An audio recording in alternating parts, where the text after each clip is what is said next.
ህወሓት በኢትዮጵያ ዘመናዊ ታሪክ ውስጥ ከባድና ጥቁር አሻራን ያሳረፈ አገርን ለውድቀትና ለረጅም ዘመን ስቃይ የዳረገ አጥፊ ቡድን በመሆኑ ከግለሰቦች እይታ በላይ በተግባራዊና መሬት ላይ ባሉ እውነታዎች የተረጋገጠ ነው። ይህ ድርጅት ከተጠነሰበት ዕለት አንስቶ እስካሁን ድረስ የፖለቲካ ፍልስፍናው የተመሰረተው በደም በትርምስና በከፋፍለህ ግዛ መርህ ላይ ነው። የኢትዮጵያ ህዝብ ከዚህ አጥፊ ቡድን ሴራ መማር የሚገባው ዋናው ነገር ህወሓት እስካለ ድረስ ሰላም፣ እፎይታና እድገት ፈጽሞ ሊኖር አይችልም የሚለው እውነት ነው። የትግራይም ሆነ አጠቃላይ የኢትዮጵያ ህዝብ ከድህነት ከጦርነትና ከስደት ቀንበር ነፃ የሚወጣው ይህ ጸረ ሰላምና የጥፋት ኃይል ሙሉ በሙሉ ከፖለቲካው ምህዳር ሲወገድና የህግ የበላይነት ሙሉ በሙሉ ሲረጋገጥ ብቻ ነው። አገሪቱ አሁን ከገባችበት የባለ ብዙ እህል ፈተና የምትወጣው በጋራ በመቆም የጥፋት ኃይሎችን ሴራ በማክሸፍና በልማትና በሰላም ዙሪያ ትኩረት በማድረግ ብቻ ነው። ኢትዮጵያ ዛሬ ላይ ቆማ የምታሳየው ሰራዊትና የአየር ኃይል ብቃት አገሪቱን ሉዓላዊነቷን ለማስጠበቅ ስትል በምን ያህል ቁርጠኝነትና የቴክኖሎጂ አቅም እንደታጠቀች የሚያሳይ ግልጽ ማሳያ ነው።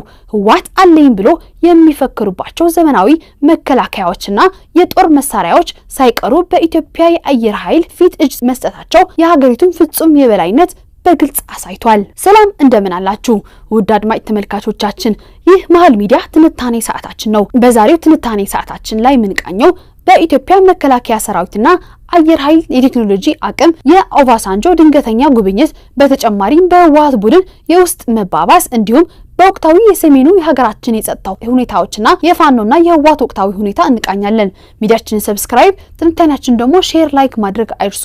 ከትንታኔው ጋር እኔ ሊዲያ ሰሎሞን አብሬያችሁ መቆዩ ይሆናል። አብራችሁን ቆዩ።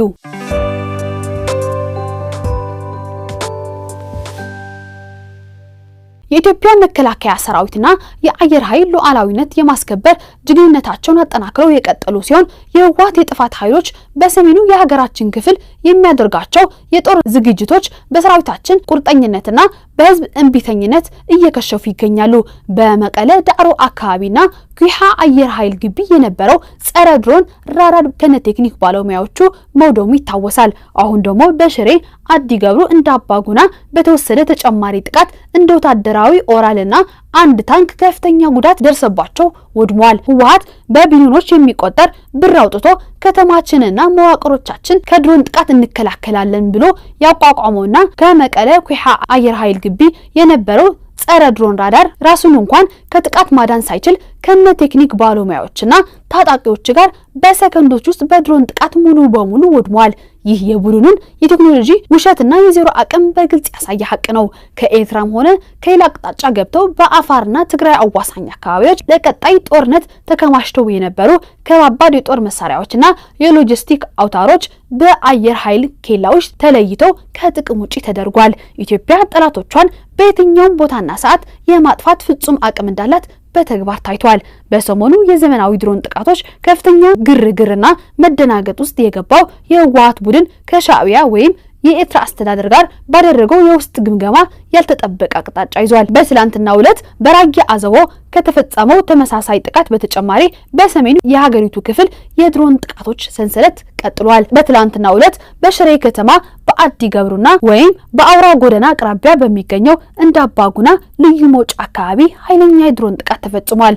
በሰነዘረው በዚህ የዘመናዊ ቴክኖሎጂ ጥቃት አንድ ወታደራዊ ተሽከርካሪ ወይም ኦራልና አንድ ታንክ ከፍተኛ ውድመትና ጉዳት እንደደረሰባቸው ከስፍራው የደረሱ ምንጮች አረጋግጠዋል። ጥቃቱ በራያ አዘቦ ብቻ ተወስኖ ሳይቀር በሽሬ አካባቢዎችን መደገሙ የፌዴራል ኃይሎች የጸጥታ ቁጥጥርና የስትራቴጂክ ኢላማዎች አቅጣጫ እያሰፋ መምጣቱን ያሳያል። ይህ በሽሬና በራያ አዘቦ በተከታታይ እየታዩ ያሉ የድሮን ጥቃቶች በሰሜኑ የሀገራችን ክፍል ያለው የፖለቲካና የሰራዊት እንቅስቃሴ ወደ ተባባሰ የጸጥታ ቀውስ ውስጥ እየገባ መሆኑን በግልጽ ያሳያል። ወታደራዊ ተሽከርካሪዎችና ታንኮች በቀላሉ ኢላማ እየሆኑ መምጣታቸው የህወሓት ኃይሎች ከባድ የመንቀሳቀስ አቅም ማጣታቸውንና የአየር ላይ የበላይነቱ ሙሉ በሙሉ በፌዴራል ኃይሎች እጅ መግባቱ ያመላክታል።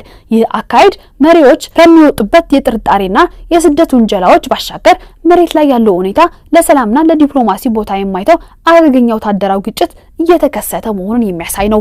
የህወሓት የፖለቲካ መሪ ዶክተር ደብረጽዮን ገብረሚካኤል በወታደራዊ አዛዦቹ መካከል በተፈጠረው ከባድ ውዝግብና የናይሮቢ የሰላም ውይይት ተሳታፊዎች አለመግባባት የተነሳ ከሹፌር ውጪ ማንም ሳያውቅ በሚስጥር ወደ አስመራ መኮብለሉ የሚታወስ ነው። ይሄንንም የቡድኑ ፍጹም ውድቀት ያሳያል። ደብረጽዮን ድብቅ እርዳታና መፍትሄ ለማግኘት ወደ ኢሳያስ አፈወርቂ መሮጡ የህወሓት ቤት ያመሰው ሲሆን በሌላ በኩል የታችኛው ታጣቂና አባል አመራሮቹ የት መግባቱን ሳያውቁ ቀርተው እርስ በእርስ ንትርክና መተላለቅ ውስጥ እንደገቡ ይታወቃል። በመቀለና በዙሪያ ባሉት አካባቢዎች የተባባሰ የመጣው የጸጥታ ውጥረትና የድሮን ስጋት የህወሓት ከፍተኛ አመራሮችን እጅግ አጣብቂኝ ውስጥ ከቷቸዋል። ከዚህ ቀደም የነበራቸው የፖለቲካ ትምክህትና ቁጥጥር እየላላ መምጣቱን ተከትሎ አሁን ላይ አቋማቸው ወደ መሸሽና መስለል አቅጣጫ አዘንብለዋል።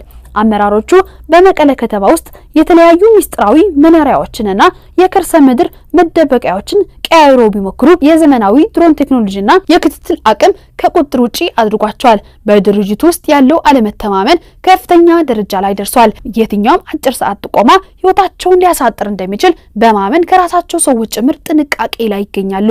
ከዚህ ቀደም ከሻዕቢያ ጋር ከባድ ጦርነትና ጥላቻ የነበረ ቢሆንም አሁን ላለው የህልውና አደጋ ሲባል ከቀድሞ ጠላታቸው ጋር የጥገኝነት ወይም የማለፊያ ድርድር ለማድረግ መገደዳቸውን ያሳያል። በሌላ በኩል ሱዳን ባለችበት የውስጥ ጦርነትና አለመረጋጋት ምክንያት የድንበር ክፍተቶችን ተጠቅሞ ለመሽሎክ ምቹ አማራጭ ሆናቸዋል። ከዓመታት በፊት የሀገር ህልውናና የህዝብ ነጻነት እያሉ ሲያስተባብሩ የነበሩት አካላት ዛሬ ላይ የራሳቸውን ቆዳ ለማዳን ድንበር ጥሰው ወደ ውጭ ሀገር ለመስደድ መገደዳቸው የፖለቲካ ውድቀታቸውን ቁልጭ አድርጎ ያሳያል። ጉዳዩ የሰራዊትን ትግል ብቻ ሳይሆን የትግራይን ህዝብ በድጋሜ ለከፍተኛ የፖለቲካና የጸጥታ መስቀልቅል የሚዳርግ ከፍተኛ ምዕራፍ ላይ መድረሱን አመላካች ነው። ህዝቡ ከጦርነትና ከመስደድ ውጪ ምንም የማያተርፍበት ይህ የቁልቁለት ጉዞ የመሪዎችን የተሳሳተ ስትራቴጂ በግልጽ ያሳያል። በሰሞኑ የዘመናዊ ድሮን ጥቃቶች ከፍተኛ ግርግርና መደናገጥ ውስጥ የገባው የህወሓት ቡድን ከሻዕቢያ ወይም የኤርትራ አስተዳደር ጋር ባደረገው የውስጥ ግምገማ ያልተጠበቀ አቅጣጫ ይዟል። በመቀለና በዙሪያው የሚሰነዘሩት የድሮን ጥቃቶች መዳረሻቸውን አበክረው መቀጠላቸው የቡድን አመራሮች እያርበተበታቸው ይገኛል። ከዚህ የተነሳ ጥቃቶቹ እንዴት በወቅቱና በትክክል ሊፈጸሙ ቻሉ በሚለው ላይ ጥርጣሬ አጭሯል። የህወሓት ቡድን ከሻዕቢያ ጋር ባደረገው ግምገማ ምናልባትም ወደ መቀለ ሲመላለሱ የነበሩ የፋኖ ኃይሎች መረጃዎችን ለፌዴራል መንግስቱ አሳልፈው ሰጥተውናል ወይም አጋልጠውናል የሚል የክስ ሐሳብ ማንሳቱ ተሰምቷል። በዚህ የጥርጣሬ መንፈስ የተነሳ ከዚህ ቀደም መቀለ ደርሰው በየክልላቸው የተመላለሱ የፋኖ አመራሮችን በዳግም ጥሪ አስገብቶ ለማሰርና የኃይል ምርመራ ለማድረግ እንቅስቃሴዎች መጀመራቸው የውስጥ መረጃዎች ሶልኮ ወጥቷል። ቡድኑ በስሙ ባቋቋማቸው ህገወጥ የንግድ ድርጅቶች ወይም እንደ እጥረት ኮርፖሬሽንና መሰል አውታሮች አማካኝነት የኢትዮጵያን ምርጥ ሀብትና ንብረት ለጥቂት የሰሜኑ መሪዎች ብቻ በማከማቸት አገሪቱን ከዓለም ኋላ ቀርና የተቆራኘች አድርጓታል። ትውልዱ በአገሩ በሰላም እንዳይሰራ ሀብት እንዳያፈራና እንዳይማር በማድረግ በሚሊዮን የሚቆጠሩ ወጣቶች ስጋት ላይ ናቸው። ለስደትና ለተስፋ መቁረጥ እንዲዳረጉ ዋናው ተጠያቂ ህወሓት ነው። ህወሓት በጦርነት ተንበርክኮ የሰላም ስምምነት ሲፈራረም ቃሉን አክብሮ ለመኖር ፈጽሞ ታማኝ አይደለም። ዛሬም ድረስ ኃይሉን አስተካክሎ አገርን ዳግም ወደ እሳት ለመክተፍ ሲያሴር ይታያል። የትግራይ ህዝብ ለረጅም ዘመናት በህወሓት ጽንፈኛ ቡድን ሲደርስበት የቆየውን እንግልትና መከራ በመቃወም ዛሬ ላይ ግልጽ የሆነ የሰላም አቋም እያሳየ ይገኛል። ከዚህ ቀደም የህወሓት መሰረቶች ተብሎ የሚታመነው የሰሜን ምዕራብ ዞን ህዝብ ወይም እንደ ሽሬ፣ አድዋና ሸራሮ ያሉ አካባቢዎች ለጦርነትና ለወጣት አፈሳ ፍጹም አፍራሽ ምላሽ መስጠት ጀምረዋል። የቀድሞ የናይጄሪያ ፕሬዝዳንት ኦባሳንጆ ወደ መቀሌ ያደረጉት ድንገተኛ ጉብኝት በህወሓት በኩል የንቀት ዲፕሎማሲ ተብሎ መጣጣቱና በመሬት ላይ ያለው የወታደራዊ ትንኮሳ አዝማሚያ አዲስ የፖለቲካ ውጥረት ፈጥሯል። ጉብኝቱ አስቀድሞ በመደበኛ ቀጠሮ ያልተደረገ መሆኑን በመጥቀስ ህወሓት ሂደቱን እንደተናቀበት ገልጿል። በሌላ በኩል የኢኮኖሚ እገዳዎች እንዲነሱ፣ የትግራይ ሉዓላዊነት ግዛት እንዲመለስና ህጋዊ ማንነቱ እንዲጠበቅ ቅድመ ሁኔታዎችን አስቀምጧል። በዲፕሎማሲ መድረክ የሰላም ውይይት ፍላጎት እንዳለ ቢገልጽም በመሬት ላይ ግን በራያና በሸረሪና ወይም ጸለምት አካባቢዎች በህወሓት ታጣቂዎች በኩል ተደጋጋሚ የወታደራዊ ትንኮሳዎችና የከባድ መሳሪያ ተኩሶች እየተካሄዱ መሆናቸው ተመላክቷል። ይህ የህወሓት አካሄድ በሁለት ጽንፈኞች መካከል የተወጣጠረ የፖለቲካ ጨዋታ ነው። በአንድ በኩል ዓለም አቀፍ መሪዎችን እንደ ኦባሳንጆ ያሉ ሰዎችን ጉብኝት በጥርጣሬ በንቀት ማየት፣ በሌላ በኩል ደግሞ በድንበር አካባቢዎች ወታደራዊ ትንኮሳዎችን መቀጠል ቡድኑ አሁንም ከግጭት አስተሳሰብ ሙሉ በሙሉ አለመውጣቱን ያሳያል።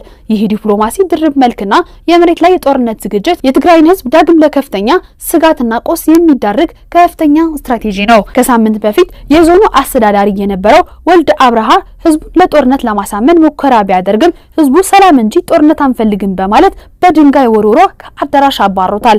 አሁን ደግሞ ህወሓት ምዕራብ ግንባር ብሎ የሰየመውን ዘራፊ ቡድን የሚመራው ምግቤ ኃይሌ ለታጣቂነት የሚሆን ወጣት አዋጡ በማለቱ ምክንያት የዞኑ ህዝብ በድንጋይና በትር አሯሩጦ ከአካባቢው አባሮታል። የኢትዮጵያ መከላከያ ሰራዊትና አየር ኃይል የሀገሪቱን ሉዓላዊነትና ሰላም ለማረጋገጥ የሚወስዳቸው እርምጃዎች የሀገሪቱን ጽኑ የቴክኖሎጂ አቅምና ፍጹም የበላይነት በግልጽ ያሳያሉ።